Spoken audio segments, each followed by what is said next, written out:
ਡਾਇਵੋ bus service ਦਾ ਉਂਝ ਤੇ ਦਾਅਵਾ ਹੈ ਕਿ ਉਹ ਬਿਹਤਰੀਨ ਸਫ਼ਰੀ ਸਹੂਲੀਅਤ ਮੁਹੱਈਆ ਕਰਦੀ ਹੈ, ਪਰ ਹਕੀਕਤ ਇਹਦੇ ਤੋਂ ਉੱਕਾ ਹੀ ਮੁਖਤਲਿਫ ਹੈ।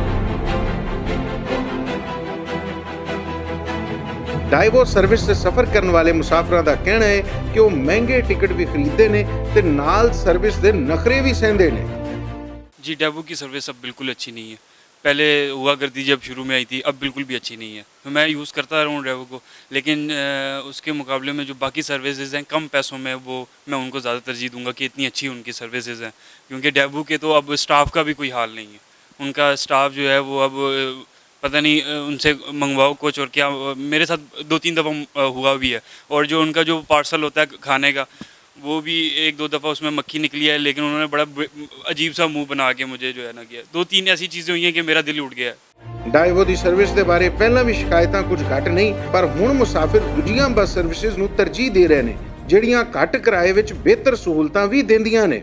ਡੈਵੋ ਵਿੱਚ ਮੈਂ ਪਹਿਲੇ ਵੀ ਸਫ਼ਰ ਕਰਦਾ ਰਿਹਾ, ਲੇਕਿਨ ਹੁਣ ਡੈਵੋ ਦੀ ਸਰਵਿਸਿਜ਼ ਜਿਹੜੀਆਂ ਨੇ ਬਹੁਤ ਘਟੀਆ ਲੈਵਲ ਤੇ ਆ ਚੁੱਕੀਆਂ ਨੇ ਕਿ ਅਸੀਂ ਹੁਣ ਦੂਸਰੀ ਬੱਸ ਸਰਵਿਸਿਜ਼ ਨੂੰ ਜ਼ਿਆਦਾ ਤਰਜੀਹ ਦੇ ਰਹੇ ਹਾਂ, ਜਿਨ੍ਹਾਂ ਦੇ ਕਿਰਾਏ ਘੱਟ ਨੇ ਔਰ ਸਰਵਿਸ ਬਿਹਤਰ ਪ੍ਰੋਵਾਈਡ ਕਰ ਰਹੇ ਨੇ।